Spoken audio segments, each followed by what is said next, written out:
Bonjour, je suis Thibaut Diringer. Aujourd'hui, on va s'attaquer à la déclaration d'impôt pour les journalistes, puisqu'il s'avère qu'elle est assez compliquée. Donc, comme vous le savez sûrement, moi je gère le site Corrige ton impôt, sur lequel il y a des articles avec des conseils fiscaux qui regroupent environ 10 millions de visiteurs par an. Et donc aujourd'hui, pour le cas des journalistes, on va surtout se focaliser sur la déclaration d'impôt. Puisque bon nombre le savent, les journalistes ont droit à un abattement particulier. Alors je vais revenir dessus. Mais le problème, c'est que souvent, ils ont l'impression de bien remplir la déclaration, d'avoir leur abattement, et ce n'est pas le cas.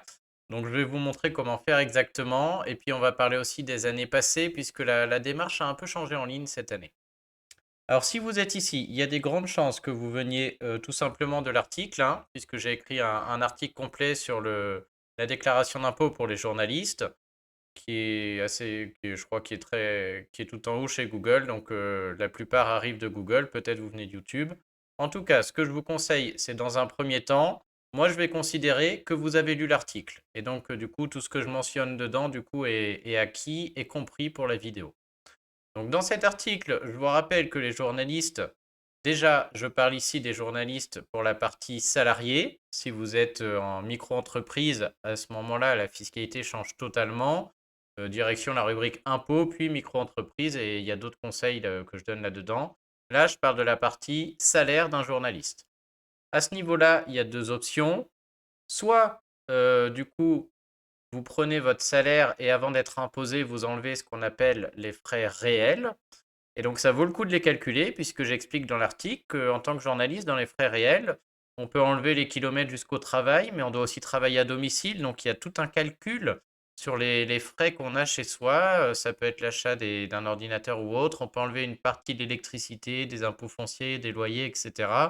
selon la pièce qu'on réserve au travail dans notre maison. Donc je vous invite quand même à calculer les frais réels. Parfois ça vaut le coup. Mais on peut aussi se dire, j'ai pas envie de calculer les frais réels ou c'est pas bien, et à la place, j'enlève ce fameux abattement qui est connu de 7 650 euros. Donc comment ça marche? Donc je vous invite à lire l'article, vous y apprendrez les conditions, et puis voilà, calculer les frais réels ou pas, et vous garderez la même solution.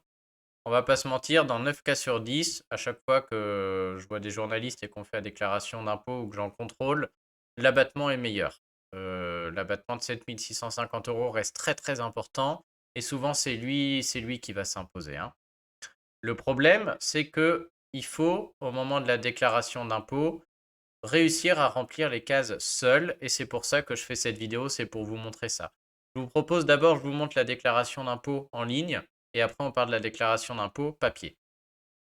Alors, sur la déclaration d'impôt en ligne, donc je repars de l'étape 3. Je vais dézoomer que vous puissiez bien voir, voilà. Alors, je fais une petite parenthèse. À l'étape 3, c'est là qu'on coche pour faire apparaître les cases. Je vous rappelle qu'en France, que ce soit pour les journalistes, mais pour tout, toutes les niches fiscales, toutes les astuces fiscales sont à connaître par les personnes, et c'est aux gens de connaître ce à quoi ils ont droit, et donc de cocher à l'étape 3 ici les cases à faire apparaître et à bien les remplir pour avoir une baisse d'impôt. Donc c'est pour ça que mon site génère des millions de visites, parce que pour chacun, il y a des astuces, hein. Donc vous, en tant que journaliste, il y a l'abattement, mais il y en a pour tout le monde, hein. Donc pour ça, je vous conseille vivement d'aller jeter un œil à mon guide, hein. J'ai fait un guide tout en haut ici, la astuce pour réduire son impôt, où je regroupe toutes les astuces fiscales, tout ce qui existe. Donc pour les journalistes, l'abattement, mais je peux pas tout passer en revue, hein. Le livre, il fait 180 pages tellement il y en a, mais il y en a pour tout le monde, hein. Vous venez de vous paxer, de vous marier, il y a une optimisation. Vous avez des enfants majeurs, il y a des optimisations à connaître. Vous avez des revenus bancaires, il y a des optimisations possibles pour les frais de garde, pour les personnes en maison de retraite, voilà, je peux y passer des heures, hein. Et donc, habituellement, je ferme la parenthèse, ça se passe ici, c'est là qu'on coche pour faire apparaître les cases qu'on recherche, entre guillemets, quand on connaît les astuces fiscales. Pour les journalistes, c'est différent, il n'y a rien à faire. Vous pouvez, enfin, rien à faire juste pour l'abattement journaliste, hein. Pour les autres, vous verrez dans mon guide comment faire. Vous pouvez cliquer sur suivant. Chez vous, tout va se passer à l'étape 1 ici. Alors, je me suis mis un revenu fictif ici pour vous montrer.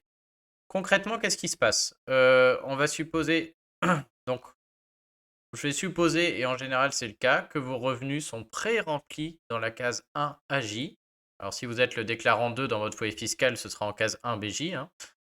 Et on voit ici apparaître une case annexe qui est la case 1GA où on voit apparaître journaliste. C'est un peu la même case que les ASMAT aussi, mais nous, ce qui nous intéresse ici, c'est journaliste. Je vais zoomer. Voilà. Donc, dans la théorie, qu'est-ce qui se passe? Cette case 1GA, il va falloir mettre le montant de l'abattement ici, 7650. Alors, peut-être qu'il a vocation à changer, mais au moment où je tourne la vidéo, c'est 7650. Par contre, en le mettant ici, c'est purement informatif.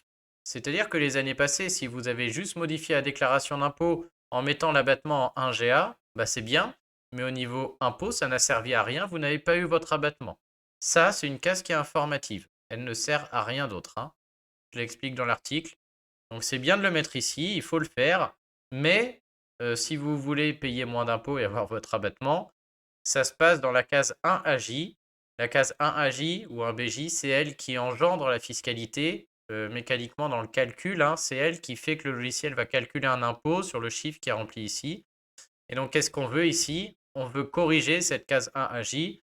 On ne veut pas qu'il y ait 25 000 qui est pré-rempli tout seul. On veut qu'il y ait 25 000 moins 7 650. Je n'ai pas fait le calcul, mais on va être à 17 350, je pense. Ben, on va le vérifier.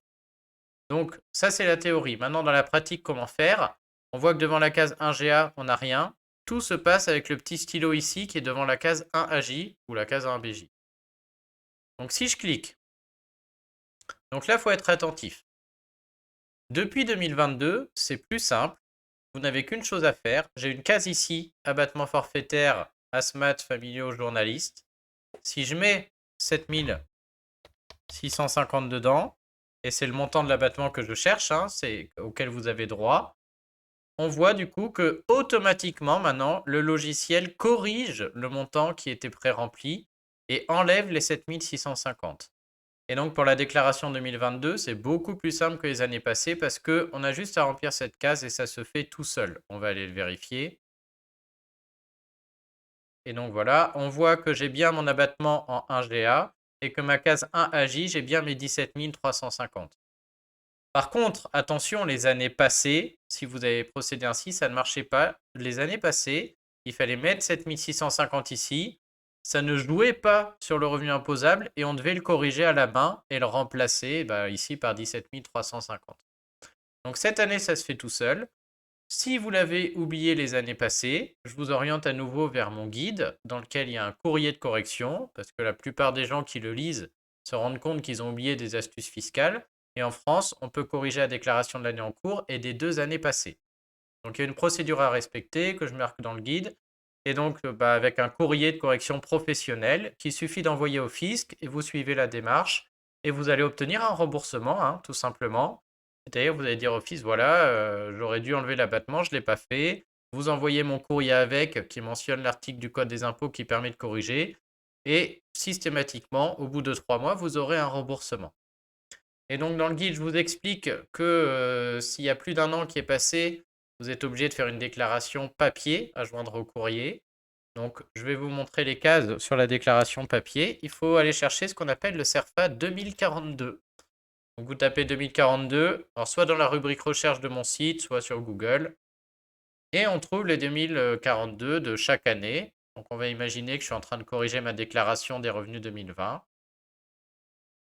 Et donc, en plus du courrier, vous allez joindre la déclaration papier. On va l'imprimer tout simplement, hein, et on va la joindre. Et je vous montre les cases. C'est exactement les mêmes chaque année. Donc, en 1AJ, je mettrai tout le temps le montant de mon revenu imposable de l'époque moins l'abattement de 7650. Faites pas deux fois la même erreur, hein, il faut l'enlever. Et je mettrai tout le temps en 1GA 7650, le montant de l'abattement. Voilà, donc vous savez tout pour les journalistes. Pour les rares qui seraient concernés par les frais réels, dans ce cas, vous ne touchez pas au montant en 1AJ et vous calculez les frais réels comme j'explique dans l'article et vous me les mettez en case 1AK. Sur la déclaration d'impôt en ligne, c'est pareil, on peut aller voir.